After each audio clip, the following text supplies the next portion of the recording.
Australia का हैरत अंगेज wizard. जब ओजो कमरे में दाखिल हुआ तो वह तेजी से दौड़कर अंकल ननकी की मूर्ति के पास गया और उसके संगमरमर के चेहरे को प्यार से चूमा। मैंने अपनी तरफ से पूरी कोशिश की, अंकल, उसने सिसकते हुए कहा, लेकिन कोई फायदा नहीं हुआ।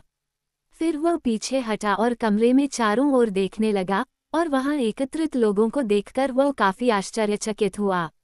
अंकल ननकी और मार्गोलॉट की संगमरमर की मूर्तियों के अलावा वहां एक गलीचे पर लेटी हुई कांच की बिल्ली थी, और वहां वूजी भी था, जो अपने चौकोर पिछले पैरों पर बैठा हुआ था और गंभीर दिलचस्पी के साथ दृश्य को देख रहा था। और वहां झबरा मटर हरे साटन के सूट में झबरा आदमी था, और एक मेज पर छोटा जादूगर बैठा था, जो काफी महत्वपूर्ण लग रहा था और ऐसा लग रहा था जैसे वह जितना बताना चाहता था उससे कहीं अधिक जानता हो। अंत में डॉक्टर पिप्ट वहां थे, और कुटिल जादूगर एक कुर्सी पर झुका हुआ बैठा था। बहुत उदास लग रहा था, लेकिन उसकी नजरें अपनी पत्नी मार्गोलोटे के बेजान रूप पर टिकी थीं, जिसे वह बहुत प्यार करता था, लेकिन अब उसे डर था कि वह हमेशा के लिए उससे दूर हो गई है।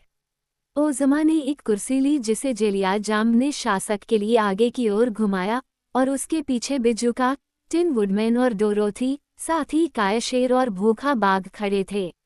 जादूगर अब उठ खड़ा हुआ और ओज़मा को एक छोटा सा झुककर प्रणाम किया और एकत्रित लोगों को एक और कम सम्मानजनक झुककर प्रणाम किया। देवियों, सज्जनों और जानवरों, उसने कहा, मैं ये घोषणा करना चाहता हूँ कि हमारे दयालु शासक ने मुझे महान जादूगरनी ग्लिंडा द गुड के आदेशों का पालन करने की अनुमति दी है, जिसका विनम्र सहायक होने पर मुझे गर्व है। हमने पाया है कि कुटिल जादूगर कानून के विपरीत अपनी जादुई कलाओं में लिप्त रहा है, और इसलिए शाही आदेश द्वारा मैं उसे भविष्य में जादू करने की सभी शक्तियों से वंचित करता हूँ। वह अब एक कुटिल जादूगर नहीं है, बल्कि एक साधारण मंचकिन है। वह अब कुटिल भी नहीं है, बल्कि अन्य पुरुषों की तरह एक इंसान है।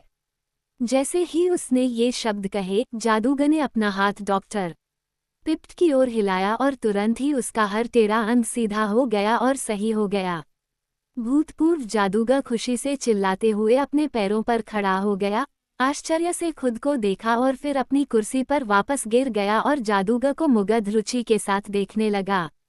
ग्लास कैट, जिसे डॉक्टर पिप्ट ने गैरकानूनी तरीके से बनाया था, जादूगर ने आगे कहा, एक सुंदर बिल्ली है, लेकिन इसके गुलाबी दिमाग ने इसे इतना घमंडी बना दिया है कि यह सभी के लिए अप्रिय साथी बन गई है। इसलिए दूसरे दिन मैंने गुलाबी दिमाग निकालकर उनकी जगह पारदर्शी दिमाग लगा दिया, और अब ग्लास कैट इतनी विनम्र और अच्छी तरह से व्यवहार करने वाली है कि ओज़मा ने उसे महल में एक पालतू जानवर के रूप में रखने का फैसला किया है। मैं आपका धन्यवाद करती हूँ, बिल्ली ने धीमी आवाज में कहा। वूजी ने स्वयं को एक अच्छा वूजी और एक वफादार मित्र सिद्ध किया है, जादूगर ने आगे कहा, इसलिए हम उसे रॉयल मैनेजरी में भेज देंगे, जहां उसकी अच्छी देखभाल होगी और जीवन भर उसे भरपूर भोजन मिलेगा। बहुत बहुत धन्यवाद, वूजी ने कहा। ये किसी सुनसान जंगल में बाड़ों में बंद होकर भूखे मरने से बेहतर है।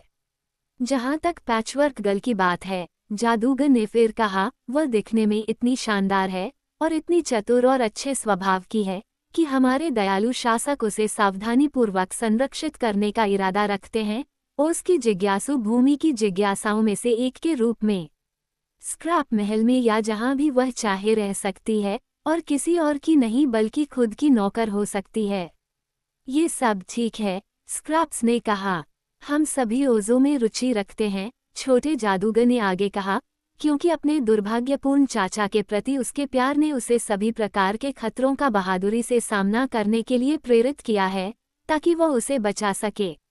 मंचकिन लड़के के पास एक वफादार और उदार दिल है और उसने अंकल ननकी को जीवन में वापस लाने की पूरी कोशिश की है। वह असफल हो गया है, लेकिन कुटिल जादूगर से भी अधिक शक्तिशाली अन्य लोग हैं, और पेट्रिफिकेशन के तरल के आकर्षण को नष्ट करने के लिए डॉक्टर पिप्ट के अलावा और भी तरीके हैं। ग्लिंडा द गुड ने मुझे एक तरीका बताया है, और अब आप जान जाएंगे कि हमारी अद्वितीय जादूगरनी का ज्ञान और शक्ति कितनी महान है। ये कहते हुए जादूगर मार्गोलोटे की मूर्ति के पास गया और एक जादुई पास बनाया, साथ ही एक जादुई शब्द बोला जिसे कोई भी स्पष्ट रूप से नहीं सुन सकता था। महिला तुरंत आगे बढ़ी, अपने सिर को आश्चर्य से इधर उधर घुमाया ताकि उसके सामने खड़े सभी लोगों को देख सके, और डॉक्टर पिप्ट को देखकर आगे बढ़ी और अपने पति की फैली हुई बाहों में खुद को फेंक दिया। फिर जादूगर ने जादुई पास बनाया और अंकल ननकी की मूर्ति के सामने जादुई शब्द बोला।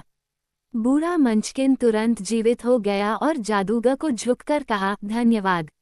लेकिन अब ओजो दौड़कर आया और खुशी से अपने चाचा को गले लगा लिया, और बूढ़े व्यक्ति ने अपने छोटे भतीजे को प्यार से गले लगाया और उसके बालों को सहलाया और रूमाल से लड़के के आंसू पोंछे, क्योंकि ओजो खुशी से रो रहा था। ओज़मा उन्हें बधाई देने के लिए आगे आईं।